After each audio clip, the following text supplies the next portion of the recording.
जय हिंद दोस्तों।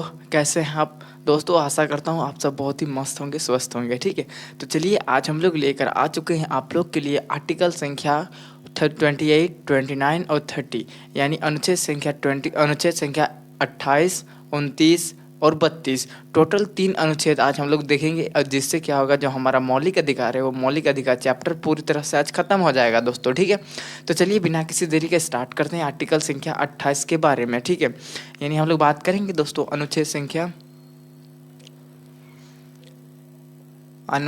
कितना, 28। तो अनुच्छेद संख्या 28 क्या कहता है, देखिए अनुच्छेद संख्या 28 क्या कहता है उसके बारे में थोड़ा समझ लेते हैं। कह रहा है कि किसी भी, जो मतलब किसी भी शैक्षणिक शिक्षा, मतलब किसी भी शिक्षा, धार्मिक शिक्षा वाले क्षेत्र पे आप क्या कर सकते हो, आप क्या धार्मिक शिक्षा प्रदान नहीं कर सकते हो। मतलब कोई भी ऐसा शिक्षक, मतलब ऐसा क्षेत्र जिस पर क्या सार्वजनिक शिक्षा प्रदान किया जाता है, मतलब शिक्षा को पढ़ाया जाता है, उस हिसाब से उस क्षेत्र पे आप क्या नहीं कर सकते हो, आप क्या धर्म के नाम पर, जाति के नाम पर आप वहाँ पर शिक्षा प्राप्त नहीं कर सकते हो।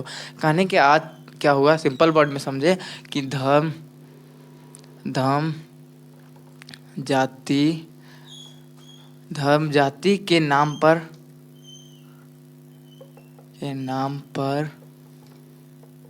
आप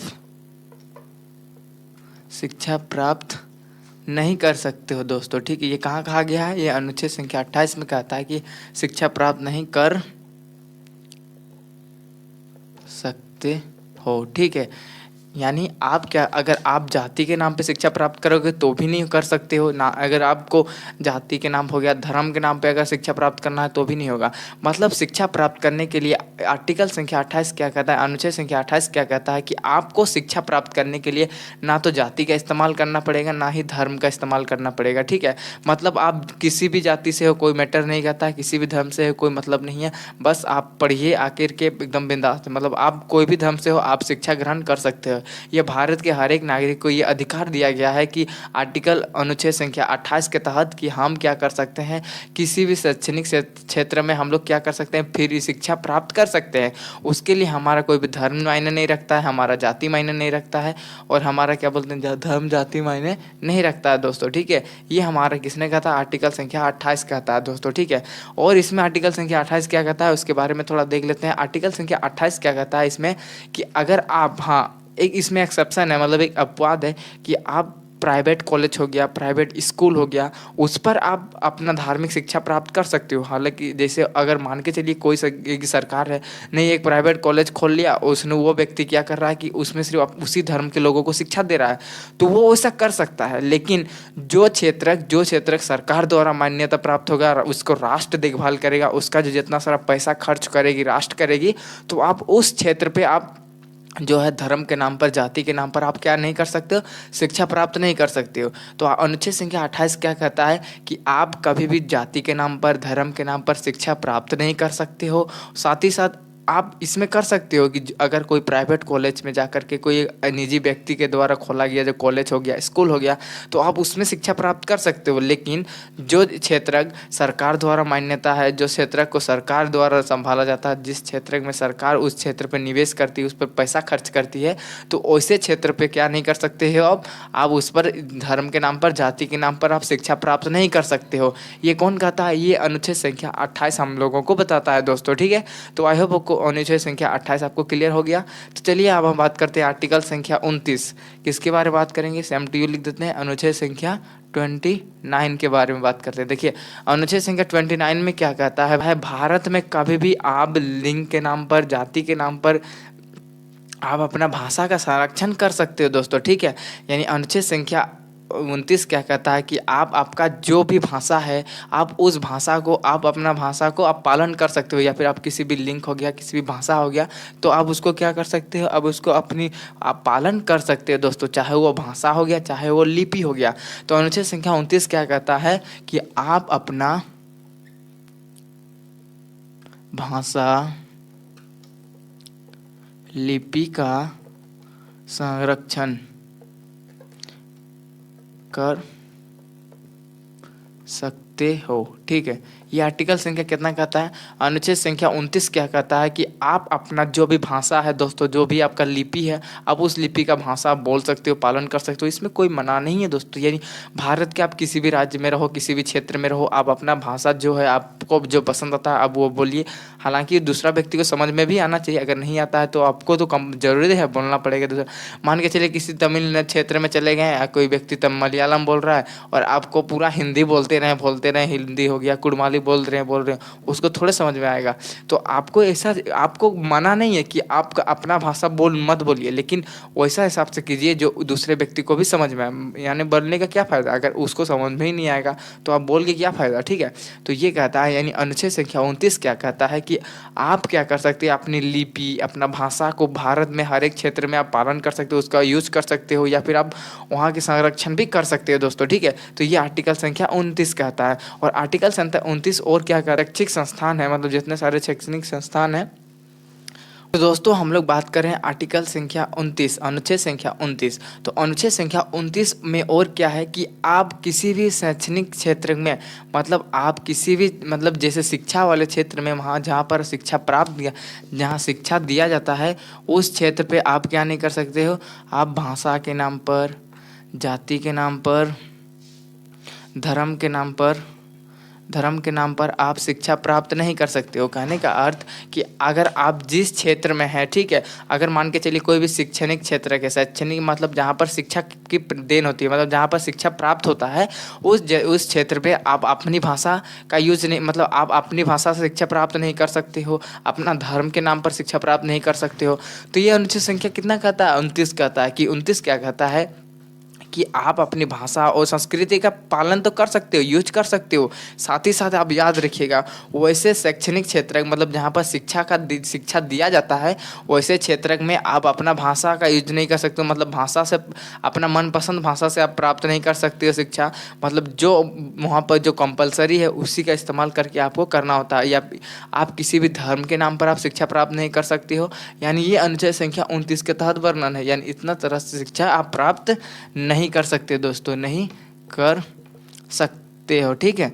ये हमारा अनुच्छेद संख्या 29 कहता है दोस्तों, ठीक है, अनुच्छेद संख्या 29। तो चलिए एक बार पढ़ लेते हैं अनुच्छेद संख्या 29। अनुच्छेद संख्या 29 क्या कहता है कि आप अपना जो भाषा है, भाषा का जो संरक्षण है या फिर लिपि का जो संरक्षण है उसका पालन आप कर सकते हो। साथ ही साथ इसमें क्या कहा गया है कि आप जो आपका शैक्षणिक क्षेत्र है, मतलब जहाँ पर शिक्षा दी जाती है, यानी स्कूल हो, कॉलेज हो, या फिर जितने सारे क्षेत्र हैं, या फिर जहाँ पर आपको शिक्षा प्रदान किया जाता है उस क्षेत्र में आप अपनी भाषा का इस्तेमाल नहीं कर सकते हो। वहाँ पर जो भाषा आपको प्रदान किया जाएगा उसी भाषा के साथ आपको करना है दोस्तों। तो ये कौन कहता है, ये अनुच्छेद संख्या 29 के तहत कहा गया है दोस्तों, ठीक है। तो आई होप आपको अनुच्छेद संख्या 29 भी क्लियर हो गया। तो चलिए अब हम बात करते हैं अनुच्छेद संख्या 32, जो कि सबसे इम्पोर्टेंट है। इसे हम लोग क्या कहते हैं, भारतीय संविधान का आत्मा भी कहा जाता है, यानी अनुच्छेद संख्या 32, अनुच्छेद संख्या 32 को क्या कहते हैं, इसमें आत्मा भी कहा जाता है। किसको, भारत संविधान का आत्मा भी कहा जाता है दोस्तों, ठीक है।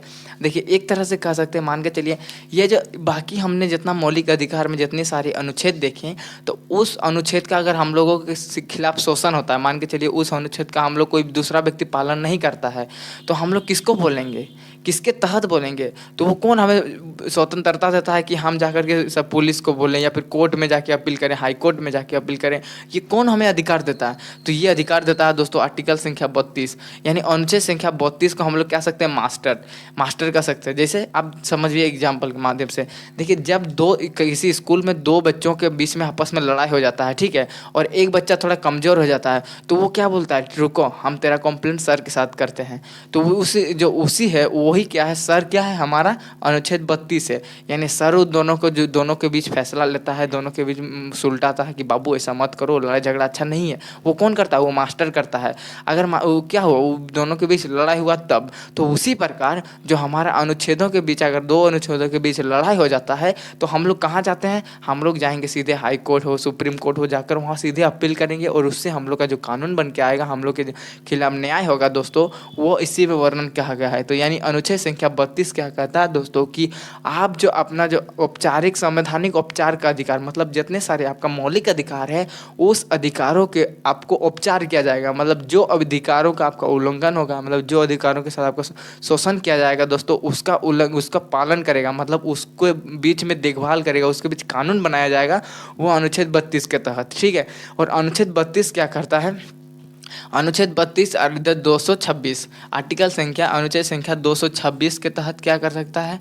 यह हमारा एक राष्ट्र पे लागू होता है, और राज्य यानी राष्ट्र मतलब उच्च न्यायालय यानी हाई कोर्ट लागू करता है, रिट जारी करता है। अनुच्छेद संख्या 226 ये हाई कोर्ट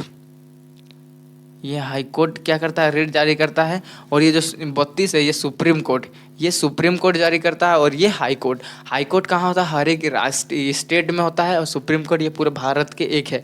तो दोस्तों अनुच्छेद 32 में क्या है? सुप्रीम कोर्ट के बारे में है। और अनुच्छेद जो 226 है ये सिर्फ हाई कोर्ट का वर्णन।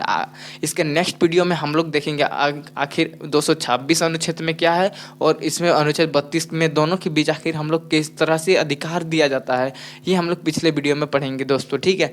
तो अनुच्छेद 32 आपको पता चल गया। अनुच्छेद 32 क्या है? इसे हम लोग भारतीय संविधान का आत्मा कहते हैं दोस्तों। और इसमें क्या किया जाता है? 5 प्रकार का रिट जारी होता है। कितने प्रकार का? 5 प्रकार का रिट। कौन कौन सा? एक हो गया हमारा प्रथम रिट। क्या होता है दोस्तों? एक बार देख लेते हैं हम लोग। फर्स्ट रिट बंदी प्रत्यक्षीकरण। क्या होता है? बंदी प्रत्यक्षीकरण लिख देते हैं, बंदी प्रत्यक्षीकरण दोस्तों। ठीक है।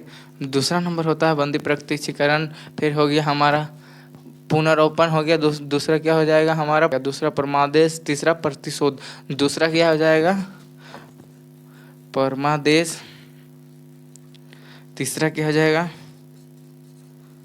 प्रतिशोध। ठीक है।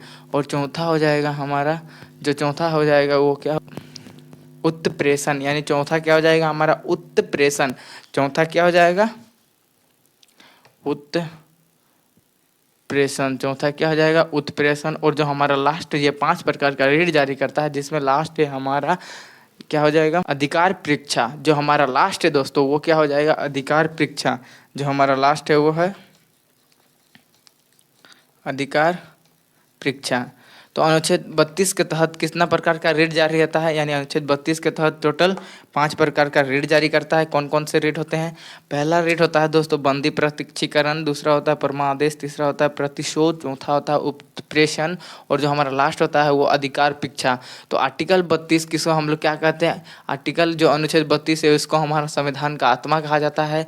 और जिसमें कितना प्रकार का रिट जारी होता है? टोटल 5 प्रकार का रिट जारी होता है। और अनुच्छेद 32 में क्या होता है दोस्तों? अनुच्छेद 32 क्या कहता है कि जो हमारा सुप्रीम कोर्ट को रिट जारी करने का आदेश देता है, सुप्रीम कोर्ट इसमें रिट जारी करता है। और वहीं हमने बात किया अनुच्छेद संख्या 226, इसके तहत कौन? हाई कोर्ट यानी उच्च न्यायालय रिट जारी करता है। और हमने बात किया टोटल कितना जो रिट जारी करता है, तो अनुच्छेद 32 के तहत 5 प्रकार का। एक हो गया बंदी प्रत्यक्षीकरण, दूसरा हो गया परमादेश, तीसरा हो गया प्रतिशोध, और जो चौथा हो गया उत्प्रेषण, और जो हमारा लास्ट में जाता है वो अधिकार परीक्षा। तो ये टोटल दोस्तों इसी से जो हमारा जो मौलिक अधिकार है वो पूरी तरह से ख़त्म हो जाता है दोस्तों। ये हमारा लास्ट है मौलिक अधिकार है। तो आई होप आपको ये सारा जो चीज़ है अनुच्छेद है आपको पूरी तरह से क्लियर हो गया। तो नेक्स्ट वीडियो में हम लोग बात करेंगे अनुच्छेद संख्या 32 और अनुच्छेद संख्या 226 के बीच अंतर। ठीक है। तो आई होप दोस्तों मिलते हैं इसके नेक्स्ट वीडियो में। तब तक के लिए जय हिंद दोस्तों।